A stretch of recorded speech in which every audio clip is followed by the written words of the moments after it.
Dengan konflik dengan Hizbullah yang masih berterusan, satu usaha bersepadu sedang dijalankan untuk membawa pulang kubur-kubur Yahudi Lubnan yang dikebumikan di Beirut dan Sidon, terutamanya kubur-kubur mereka yang ahli keluarganya tinggal di Israel. Media Lubnan melaporkan bahwa Israel telah meminta pemindahan jenazah tersebut sebagai sebahagian daripada rundingan antara Israel dan Lubnan mengenai perjanjian tetap. Bersama kita sekarang dari Boston untuk berbincang lebih lanjut mengenainya ialah Frank Salame, Profesor Pengajian Timur Dekat di Boston College. Hai, terima kasih kerana bersama kami. Terima kasih atas jemputan ini, saya hargainya. Sebagai seseorang yang sangat arif tentang perkara ini, Anda telah menulis buku mengenai sejarah Yahudi Lubnan. Ceritakan kepada kami. Maksud saya, kami tahu kerana ada kebangkitan semula berkaitan dengan Syria, tetapi komuniti Yahudi Lubnan sangat kuat selama berabad-abad. Ya, maksud saya ini sebuah komuniti yang sangat tua, komuniti yang sangat lama. Dan ini bukan saya yang kata. Ini adalah, anda tahu, ahli-ahli komuniti itu sendiri dan juga memo, tulisan serta arsip komuniti mereka sendiri. Mereka menjejak asal-usul mereka sejak zaman Alkitab. Betul? Peristiwa dalam Alkitab juga berlaku di Lubnan seperti mana ia berlaku di Israel. Jadi itu bukan komuniti nomad, itu bukan komuniti sementara atau orang asing yang datang dari tempat lain, betul? Idea keseluruhan tentang memulangkan, kalau boleh saya katakan dalam tanda petik, jenazah orang Yahudi Lubnan. Jika ia memang sebahagian daripada rundingan, ia sangat mengganggu saya.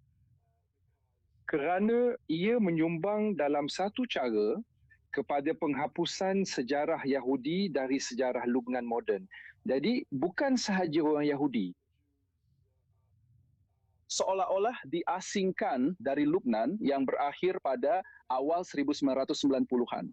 Tetapi sekarang anda tahu, saya akan gunakan perkataan yang agak kuat di sini. Ada satu percubaan jika ini rundingan ini sebenarnya sedang berlaku, dan saya berbelah bahagi tentang perkara ini kerana saya tidak pasti sama ada kerajaan Lubnan boleh memasuki rundingan mengenai jenazah orang Yahudi Lubnan. Ini melengkapkan kitaran Yuding Chai jika anda mahu, seolah-olah pembersihan Lubnan. Sejarah Yahudi yang masih hidup telah pergi. Betul. Tetapi kami seolah-olah membantu Hizbullah untuk memadamkan, untuk Yahudi. mengalihkan jenazah, tepat sekali, padamkan semua jejak dan simbol yang saya terlalu itu satu perspektif yang sangat menarik. Dan saya tak pernah terfikir tentang itu sebelum ini. Dan juga saya terfikir perkara pertama, anda tahu, ia sebenarnya bukan sebahagian daripada undang-undang Yahudi untuk menggali semula kubur. Maksud saya, kita faham semasa Inkuisisi, semua orang cuba memastikan keluarga mereka dikebumikan di Bukit Zaitun. Tetapi dari perspektif mereka yang dikatakan mahu perkara ini berlaku, adakah ia boleh membantu dari sudut pandangan nenek moyang mereka, maksud saya saudara mara mereka di sini, di Israel, untuk memberikan sedikit kelegaan atau rasa tuntas? Ya, sudah tentu. Saya benar-benar faham sisi emosi perkara ini, tetapi dari sudut sejarah, sebagai seorang pengkaji sejarah, agak terganggu dengan perkara itu kerana masih ada orang Yahudi di Lubnan. Sudah tentu, kami tidak mempunyai seorang rabi. Jadi, anda tahu, proses kelahiran, perkahwinan dan kematian, anda tahu, sambutan kehidupan Yahudi adalah mustahil tanpa seorang rabi.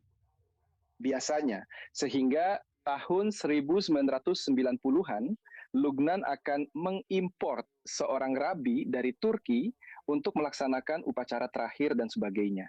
Tetapi ketiadaan seorang rabi disebabkan oleh sebab-sebab yang jelas. Hizbullah, anda tahu, antisemitisme terpendam, kalau boleh dikatakan, menjadikan perkara itu mustahil.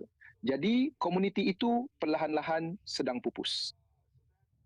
Jadi itu sangat mengganggu saya. Ya, masuk akal. Dan soalan saya juga ialah, anda tahu, maksud saya, kita pernah buat liputan tentang, anda tahu, di Syria, sejak kejatuhan rejim Assad, Yahudi Syria ingin kembali untuk mendapatkan harta, untuk menghidupkan semula. Memang benar, Syria pernah mempunyai salah satu komuniti Yahudi terbesar, sebuah negara yang jauh lebih besar. Tetapi adakah ada tarikan untuk itu? Sekiranya kita berjaya melepasi konflik ini suatu hari nanti, adakah itu akan berlaku? Sudah tentu. Maksud saya rasa Yahudi Lubnan sepatutnya, mereka yang telah pergi atau terpaksa pergi, sepatutnya boleh kembali.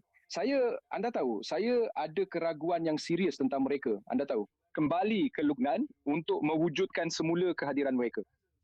Mereka akan kembali seperti saya sebagai seorang Kristian Lubnan yang akan kembali bila-bila saya boleh, hanya untuk melawat. Saya tidak fikir, Anda tahu, masyarakat telah bergerak begitu jauh dari, Anda tahu, idea Lubnan pada tahun 1940-an Ya, Paris di sebagai Timur Tengah. konfederasi Mayana ini. Bukan itu saja, tapi anda tahu, idea tentang pelbagai komuniti yang boleh hidup bersama secara harmoni sudah lama hilang. Dan kerana Lebanon yang pelbagai, berbilang etnik dan pluralis ini pada dasarnya dibentuk oleh orang Kristian Lubnan. Dan orang Kristian Lubnan hari ini tidak lagi wujud sebagai satu komuniti yang mempunyai pengaruh politik. Jadi, Lubnan telah beralih ke sisi gelap jika anda mahu dalam aspek perkara itu. Baiklah, sangat menarik. Terima kasih banyak Frank Salame, Profesor di Boston College. Terima kasih.